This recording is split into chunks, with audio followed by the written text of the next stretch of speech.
ചരിത്രം ചിലപ്പോഴൊക്കെ ആവർത്തിക്കപ്പെടുന്നത് ഭൂപടങ്ങളെ തിരുത്തിക്കുറിച്ചുകൊണ്ടാണ്. ഇന്ത്യയുടെ അതിർത്തിക്കപ്പുറത്ത് നിന്ന് സമീപകാലത്തായി കേൾക്കുന്ന രാഷ്ട്രീയവും സൈനികവുമായ ചലനങ്ങൾ കേവലം ഒരു ഭരണ പ്രതിസന്ധിയുടെ മാത്രമല്ല, ഒരു രാജ്യത്തിന്റെ നിലനിൽപ്പ് തന്നെ അപകടത്തിലാക്കുന്ന തരത്തിലുള്ള വലിയ ആഭ്യന്തര വിള്ളലുകളുടെ വിളംബരമാണ്. ഒരേ സമയം രണ്ട് വ്യത്യസ്ത ധ്രുവങ്ങളിൽ നിന്ന് കടുത്ത വിഘടനവാദവും ജനകീയ പ്രക്ഷോഭങ്ങളും നേരിടുന്ന പാകിസ്ഥാൻ ഇന്നതിന്റെ ചരിത്രത്തിലെ ഏറ്റവും വലിയ നിലനിൽപ്പ് ഭീഷണിയിലാണ്. ഒരു വശത്ത് വിഭവ സമൃദ്ധമെങ്കിലും കാലങ്ങളായി ചൂഷണം ചെയ്യപ്പെടുന്ന ബലൂചിസ്ഥാൻ തങ്ങളുടെ പൂർണ്ണ സ്വാതന്ത്ര്യം പ്രഖ്യാപിച്ച തരത്തിലേക്ക് കാര്യങ്ങൾ എത്തി നിൽക്കുന്നു. മറുവശത്ത് പാക് അധീന കാശ്മീരിലും ഗിൽജിത്ത് ബാൾട്ടിസ്ഥാനിലും ജനങ്ങൾ ഇസ്ലാമാബാദിന്റെ ഭരണകൂട ഭീകരതയ്ക്കെതിരെയും സാമ്പത്തിക അവഗണനയ്ക്കെതിരെയും തെരുവിൽ അണിനിരക്കുന്നു. ഈ ഇരുതല മൂർച്ചയുള്ള ആഭ്യന്തര പ്രതിസന്ധി പാകിസ്ഥാൻ എന്ന ഭൗമ രാഷ്ട്രീയ യാഥാർത്ഥ്യത്തെ എങ്ങനെ മാറ്റിമറിക്കുമെന്നാണ് ലോകം ഇപ്പോൾ ഉറ്റുനോക്കുന്നത്. 1971 കിഴക്കൻ പാകിസ്ഥാൻ വേർപെട്ട് ബംഗ്ലാദേശായി മാറിയപ്പോൾ സംഭവിച്ച അതേ ആഘാതത്തിനാണ് ഇപ്പോൾ ദക്ഷിണേഷ്യ വീണ്ടും സാക്ഷ്യം വഹിച്ചുകൊണ്ടിരിക്കുന്നത്.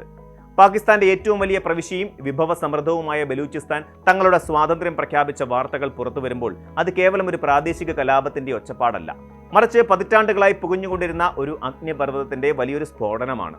സ്വന്തമായി പതാകയും ദേശീയ ഗാനവും തനത് കറൻസിയും പ്രഖ്യാപിച്ച് ഒരു പുതിയ റിപ്പബ്ലിക്കായി സ്വയം പ്രഖ്യാപിക്കുമ്പോൾ പാകിസ്ഥാൻ എന്ന രാജ്യത്തിന്റെ അസ്തിത്വം തന്നെ ചരിത്രത്തിലെ ഏറ്റവും കടുത്ത വെല്ലുവിളിയാണ് നേരിടുന്നത്. ബലൂചിസ്ഥാൻ എന്നത് പാകിസ്ഥാന്റെ ആകെ ഭൂവിസ്തൃതിയുടെ വലിയൊരു ഭാഗം കവർന്നു നിൽക്കുന്ന തന്ത്രപ്രധാനമായ പ്രദേശമാണ്. ബലൂചിസ്ഥാന്റെ മണ്ണ് പ്രകൃതി വിഭവങ്ങളാൽ അതീവ സമ്പന്നമാണ്. സ്വർണം, ചെമ്പ്, കൽക്കരി എന്നിവയ്ക്കൊപ്പം പാകിസ്ഥാന്റെ ഊർജ്ജ ആവശ്യങ്ങൾക്ക് ആധാരമായ പ്രകൃതിവാതകത്തിന്റെ ഭൂരിഭാഗവും ഉൽപ്പാദിപ്പിക്കുന്നത് ഈ മണ്ണിൽ നിന്നാണ്. എന്നാൽ വിരോധാഭാസമെന്ന് പറയട്ടെ, ഈ വിഭവങ്ങളുടെ ഗുണഫലങ്ങൾ അനുഭവിച്ചത് മുഴുവൻ ഇസ്ലാമാബാദിലെയും പഞ്ചാബിലെയും ഭരണവർഗമായിരുന്നു. ഇസ്ലാമാബാദിലെ കേന്ദ്ര ഭരണകൂടവും റാവൽപിണ്ടിയിലെ സൈനിക ആസ്ഥാനവും ബലൂചിസ്ഥാന്റെ പ്രകൃതിദത്തമായ സമ്പത്ത് രാജ്യത്തിന്റെ മറ്റ് ഭാഗങ്ങളുടെ വികസനത്തിനായി കൊള്ളയടിച്ചപ്പോൾ പ്രാദേശിക ജനതയ്ക്ക് അടിസ്ഥാന ജീവൽ സാഹചര്യങ്ങൾ പോലും നിഷേധിക്കപ്പെട്ടു. ഇതിനു പുറമെ ചൈന പാകിസ്ഥാൻ സാമ്പത്തിക ഇടനാഴിയുടെ ഭാഗമായി ഗ്വാദർ തുറമുഖത്തിനടുത്തുള്ള തന്ത്രപ്രധാനമായ പ്രദേശങ്ങൾ വിദേശ ശക്തികൾക്ക് വിട്ടു നൽകിയത് പ്രാദേശിക ജനവിഭാഗങ്ങളെ കൂടുതൽ പ്രകോപിപ്പിച്ചു. തങ്ങളുടെ സാംസ്കാരിക സ്വത്വം നഷ്ടപ്പെടുമെന്ന ഭയവും നാട്ടിൽ നിലനിൽക്കുന്ന കൊടും ദാരിദ്ര്യവും അവരെ ആയുധമെടുക്കാനും ഒടുവിൽ സ്വന്തം പരമാധികാരം പ്രഖ്യാപിക്കാനും പ്രേരിപ്പിച്ചു. അടിച്ചമർത്തലുകൾക്ക് അതിരുകളുണ്ടെന്നും ഒരു ജനതയെ എന്നേക്കുമായി അടിമകളായി നിർത്താൻ കഴിയില്ലെന്നുമുള്ള പ്രഖ്യാപനമാണ് ഇപ്പോൾ അവിടെ മുഴങ്ങുന്നത്. ഒരു പരമാധികാര രാജ്യമെന്ന നിലയിലേക്ക് സ്വയം മാറുമ്പോൾ കേവലം അതിർത്തികൾ മാത്രമല്ല, ഒരു ജനതയുടെ സാംസ്കാരിക അടയാളങ്ങളും അവർ ലോകത്തിന് മുന്നിൽ വെക്കുന്നുണ്ട്. മാ ചുക്കൈൻ ബലൂച്ചാനി എന്ന ഗാനത്തിലൂടെ തങ്ങളുടെ ചരിത്രവും സംസ്കാരവും അവർ പാടി പുകഴ്ത്തുമ്പോൾ അതൊരു ജനതയുടെ ആത്മാഭിമാനത്തിന്റെ പ്രഖ്യാപനമായി മാറുന്നു. ഇതിനൊപ്പം ബലൂച്ചി ഫലൂസ് എന്ന പേരിൽ തനതായ ഒരു കറൻസിയും സ്വന്തം ദേശീയ പതാകയും അവർ ഔദ്യോഗികമായി സ്വീകരിച്ചു കഴിഞ്ഞു. പ്രദേശത്തിന്റെ 85% തങ്ങളുടെ പൂർണ്ണ നിയന്ത്രണത്തിലാണെന്ന അവകാശവാദം വെറുതെയല്ലെന്ന് വ്യക്തമാക്കുന്നതാണ് അവിടെ നിന്നുള്ള വിവരങ്ങൾ. തങ്ങളുടെ മണ്ണിലെ സജീവമായ ഖനികളുടെയും 100-ലധികം വരുന്ന പ്രകൃതിവാതക പാടങ്ങളുടെയും പൂർണ്ണ നിയന്ത്രണം പുതിയ ഭരണകൂടം ഏറ്റെടുത്തിരിക്കുന്നു. ഇത് പാകിസ്ഥാന്റെ സമ്പദ് വ്യവസ്ഥയുടെ നട്ടെല്ലൊടിക്കുന്ന നീക്കമാണ്. തങ്ങളുടെ വിഭവങ്ങൾ ഇനി തങ്ങളുടെ ജനതയുടെ പുരോഗതിക്കായി മാത്രം വിനിയോഗിക്കുമെന്ന ബലൂചിസ്ഥാന്റെ തീരുമാനം പാകിസ്ഥാന്റെ സാമ്പത്തിക നിലയെ കൂടുതൽ പാതാളത്തിലേക്ക് തള്ളിയിടും. ബലൂചിസ്ഥാനിൽ ഇപ്പോൾ സംഭവിച്ചുകൊണ്ടിരിക്കുന്ന ഏറ്റവും വലിയ മാറ്റം പ്രതിഷേധ രംഗത്താണ്.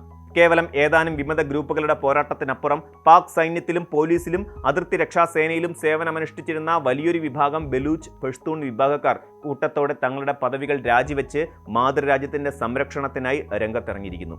ഇത് പാകിസ്ഥാൻ സൈന്യത്തിന് നേരിട്ട ഏറ്റവും വലിയ ആഭ്യന്തര തിരിച്ചടിയാണ്. സ്വന്തം സുരക്ഷാ സേനയ്ക്കുള്ളിൽ തന്നെയുണ്ടായ ഈ വലിയ വിള്ളൽ പാക് ഭരണകൂടത്തെ അക്ഷരാർത്ഥത്തിൽ നിശ്ചലമാക്കിയിരിക്കുകയാണ്. അത്യാധുനിക ആയുധങ്ങളോ യുദ്ധവിമാനങ്ങളോ ടാങ്കുകളോ ഇല്ലെങ്കിൽ പോലും മണ്ണിൽ ഉറച്ചുനിന്ന് പോരാടാനുള്ള ജനങ്ങളുടെ ആത്മവിശ്വാസമാണ് തങ്ങളുടെ ഏറ്റവും വലിയ കരുത്തെന്ന് അവർ പ്രഖ്യാപിക്കുന്നു. അതേസമയം ഇത്രയും വലിയൊരു രാഷ്ട്രീയ ഭൂകമ്പം നടന്നിട്ടും ഇസ്ലാമാബാദിൽ നിന്നുള്ള ഔദ്യോഗിക മൗനം വലിയൊരു ഭയത്തിന്റെയോ അല്ലെങ്കിൽ എന്ത് ചെയ്യണമെന്നറിയാത്ത ആശയക്കുഴപ്പത്തിന്റെയോ ലക്ഷണമാണ്. ബലൂചിസ്ഥാന്റെ ഈ സ്വാതന്ത്ര്യ പ്രഖ്യാപനം ദക്ഷിണേഷ്യൻ രാഷ്ട്രീയത്തെയും ലോകക്രമത്തെയും പൂർണ്ണമായും മാറ്റിമറിക്കാൻ പോകുന്നതാണ്. ഇറാൻ, അഫ്ഗാനിസ്ഥാൻ എന്നീ രാജ്യങ്ങളുമായി അതിർത്തി പങ്കിടുന്ന ഈ പ്രദേശം തന്ത്രപരമായി അതീവ പ്രാധാന്യമുള്ളതാണ്. ചൈനയുടെ വലിയ സാമ്പത്തിക നിക്ഷേപങ്ങൾ ഈ മേഖലയിൽ ഉള്ളതിനാൽ തന്നെ ബെയ്ജിങ്ങും അതീവ ആശങ്കയോടെയാണ് പുതിയ സംഭവ വികാസങ്ങളെ വീക്ഷിക്കുന്നത്. തങ്ങളെ ഒരു സ്വതന്ത്ര രാജ്യമായി അംഗീകരിക്കാൻ അന്താരാഷ്ട്ര സമൂഹത്തോട് ബലൂച്ച് നേതൃത്വം ആവശ്യപ്പെടുമ്പോൾ ലോകരാഷ്ട്രങ്ങൾക്ക് ഇത് എളുപ്പത്തിൽ തള്ളിക്കളയാൻ കഴിയില്ല. പാകിസ്ഥാന്റെ ആണവ ഭീഷണികളും മേഖലയിലെ തീവ്രവാദ പ്രോത്സാഹനവും അവസാനിപ്പിക്കാൻ ബലൂചിസ്ഥാന്റെ സ്വാതന്ത്ര്യം അനിവാര്യമാണെന്ന അവരുടെ വാദം ആഗോളതലത്തിൽ വലിയ രീതിയിൽ ചർച്ച ചെയ്യപ്പെടും. ഭയവും അടിച്ചമർത്തലും കൊണ്ട് ഒരു ജനതയെ ദീർഘകാലം കെട്ടിയിടാൻ കഴിയില്ല എന്നതിന്റെ ഏറ്റവും വലിയ ഉദാഹരണമാണ് ബലൂചിസ്ഥാൻ നൽകുന്നത്. ചരിത്രപരമായ അനീതികൾക്ക് കാലം കാത്തുവെച്ച മറുപടിയാണിത്. ഈ വിഭജനം പാകിസ്ഥാന്റെ ഭൂപടം മാത്രമല്ല മാറ്റുന്നത്, മറിച്ച് ജനങ്ങളുടെ ശബ്ദത്തിന് നേരെ തോക്കുകൾ ചൂണ്ടുന്ന ലോകത്തിലെ എല്ലാ ഏകാധിപത്യ ഭരണാധികാരികൾക്കുമുള്ള ശക്തമായ മുന്നറിയിപ്പ് കൂടിയാണ്. വരും ദിവസങ്ങളിൽ ഈ പുതിയ രാജ്യം എങ്ങനെ തങ്ങളുടെ പരമാധികാരം സംരക്ഷിക്കുമെന്നും അന്താരാഷ്ട്ര തലത്തിൽ എങ്ങനെ സ്വാധീനം ചെലുത്തുമെന്നും ലോകം ഉറ്റുനോക്കുകയാണ്. കൂടുതൽ വാർത്തകൾക്ക് news 18 Keralam YouTube channel subscribe ചെയ്യുക.